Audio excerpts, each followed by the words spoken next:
Hello friends, कैसे आप सब लोग and thanks for watching my channel. Friends, इस वीडियो में हम जिस स्टॉक के बारे में बात करेंगे वो है क्रिसिल। इससे पहले कि मैं वीडियो शुरू करूं, अगर आपने चैनल सब्सक्राइब नहीं किया है तो प्लीज़ सब्सक्राइब कर लीजिए और साथ ही में नोटिफिकेशन का बेल भी दबा दीजिए ताकि जब भी मैं कोई नया वीडियो अपलोड करूँ वो आपको नोटिफाई हो जाए। ठीक है। क्रिसिल के बारे में बात करने से पहले थोड़ा सा इसका डेटा चेक कर लेते हैं। और एक चीज़ बता दूँ कि आपको अगर क्रिसिल स्टॉक के बारे में तो पता होगा, लेकिन ये चीज़ अगर पता नहीं है कि क्रिसिल जो है, ठीक है, आपको रेटिंग एजेंसी है, इंडिया की रेटिंग एजेंसी है, लेकिन ये 2016 में S&P ग्लोबल ने इसको एक्विजिशन किया है। सो S&P एज अ ग्रुप दुनिया की सबसे पुरानी रेटिंग एजेंसी और सबसे बड़ी है। ठीक है। यूएस में 3 बड़ी रेटिंग एजेंसी है, एक S&P, मूडीज़ और फिच। तो उसमें S&P जो है सबसे बड़ा है रेटिंग एजेंसी में। ठीक है। और अभी जो क्रिसिल है वो S&P का पार्ट है। ठीक है, क्योंकि S&P ने इसको अक्वायर कर लिया था। तो एक जो आप यहाँ पे प्रीमियम देखेंगे, ठीक है, दो चीज़ समझिए। रेटिंग एजेंसी का जो बिज़नेस है वो उसमें घुसना हर किसी के बस की बात नहीं है।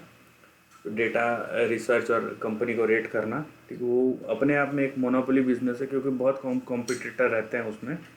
और दूसरी बात है, ये लेस इम्पैक्टेड बिजनेस है, इससे कोई फ़र्क नहीं पड़ता कि इकोनॉमी में स्लो डाउन है नहीं है, ये बहुत लेस इम्पैक्ट होता है क्योंकि डेटा जो है हर सिचुएशन में चाहिए। जो कंपनीज डेटा यूज़ करती है, डेटा डिपेंडेंट है, उनको डेटा चाहिए हर हालत में। कंपनी इकोनॉमी घाटे में जा रही हो या इकोनॉमी बूम में हो।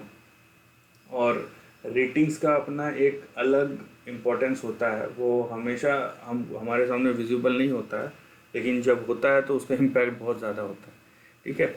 तो यहाँ पे ये चीज़ बताना या जानना बहुत ज़रूरी है, क्योंकि अगर इतने बड़े एमएनसी का, मल्टीनेशनल कंपनी का और दुनिया का सबसे बड़े रेटिंग एजेंसी का ये ग्रुप है, तो इसका एक अलग प्रीमियम मिलता है इसको।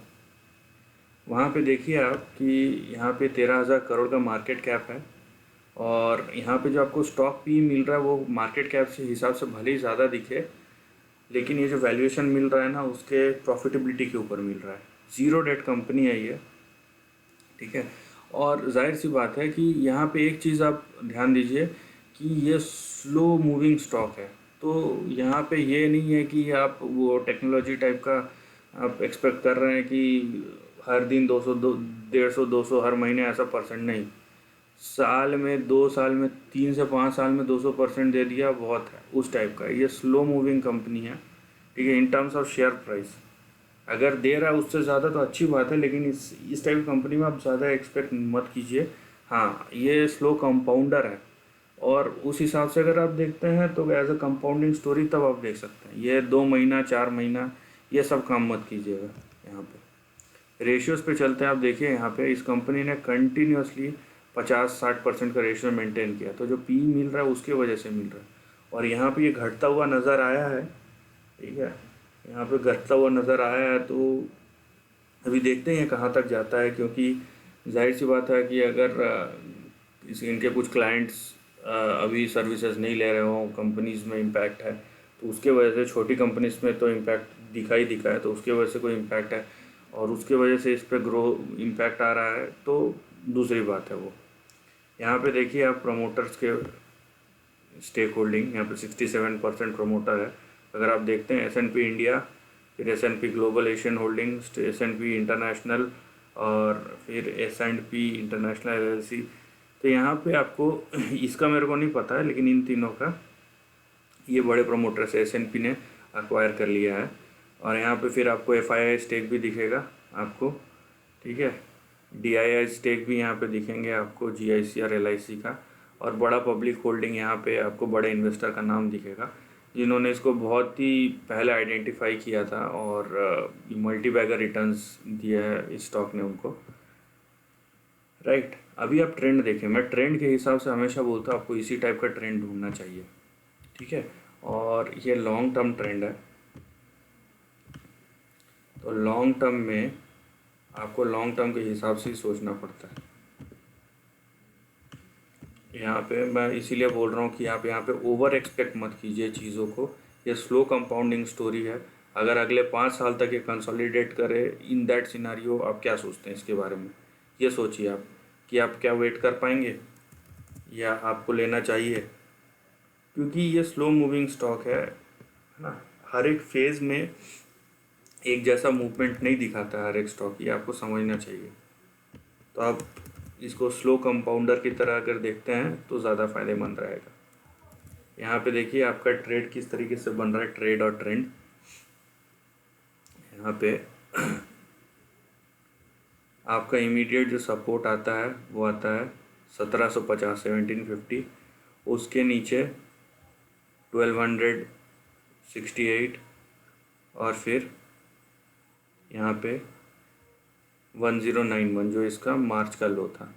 ऊपर के तरफ जो पहला रेजिस्टेंस या टारगेट आएगा 2078 का, और इसका बड़ा रेजिस्टेंस है ये 2499 या 2500। 2500 के ऊपर जब सेटल होगा स्टॉक होल्ड करेगा, ये नहीं गया और नीचे आ गया, ऐसा नहीं। 2500 के ऊपर 2500 के ऊपर जब होल्ड करेगा, सस्टेन करेगा, कंसोलिडेट करेगा, जो भी करेगा 2500 के ऊपर, तब हम बोलेंगे इसका नया ट्रेंड शुरू हो रहा है। ठीक है, तो वो जब तक नहीं होता तब तक ये रेंज है। ये पहली चीज़ हो गई यहाँ पे। अब बात है कि ये ऊपर कहाँ तक जाएगा। ब्रेकआउट जब होगा, कब होगा वो पता नहीं, लेकिन जब होगा तब कहाँ तक जाएगा। तो उसके लिए यहाँ पे जो आपको ट्रेंड दिख रहा है, ठीक है, प्रोबेबल बोल रहा हूँ क्योंकि ये इंडेक्स पे अच्छे से काम करता है, लेकिन ज़रूरी नहीं स्टॉक्स पे काम करे। तो अगर आप देखते हैं यहाँ से, तो ये आपका पहला वेव, दूसरा वेव, तीसरा वेव, ये चौथा वेव, और प्रोबेबली ये पांचवा वेव अभी आने का है।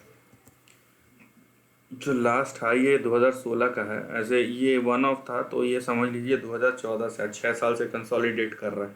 तो आप समझ सकते हैं कि यहाँ पे कंसोलिडेशन कितना लंबा हो सकता है। लेकिन अभी क्योंकि हम आगे के बारे में डिस्कस कर रहे हैं, तो उसके लिए हम क्या करेंगे, लेंथ मेजर करेंगे हम। ठीक है, प्रीवियस ट्रेंड का ये 1000% के आसपास है। तो जब ब्रेकआउट होगा, जब होगा, ये टाइमिंग किसी को पता नहीं, ठीक है, मैं बोल रहा हूँ जब होगा, तब जो हमारा रेंज है ऊपर के तरफ वो भी उसी के हिसाब से होगा। तो हमारा जो नेक्स्ट लेवल हो सकता है कि बड़ा ब्रेकआउट होने के बाद जो मल्टी ईयर जो बड़ा टारगेट है वो अराउंड 12,000 का हो सकता है। लेकिन ये कम से कम आप मिनिमम 3 से 5 साल या 8 से 10 साल इस टाइप का रेंज लेके चल रहे हैं तो आप देखिए, अदरवाइज़ ये नहीं है।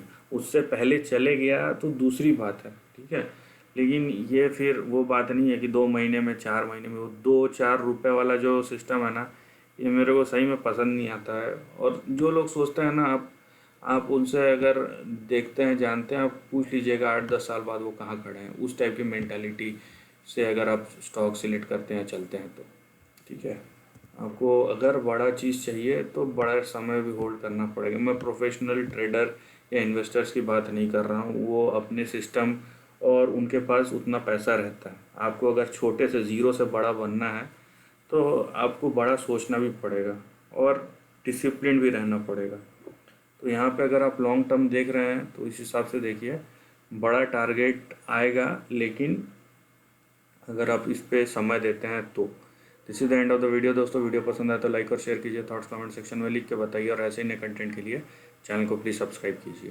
Lastly, take care of your family and friends.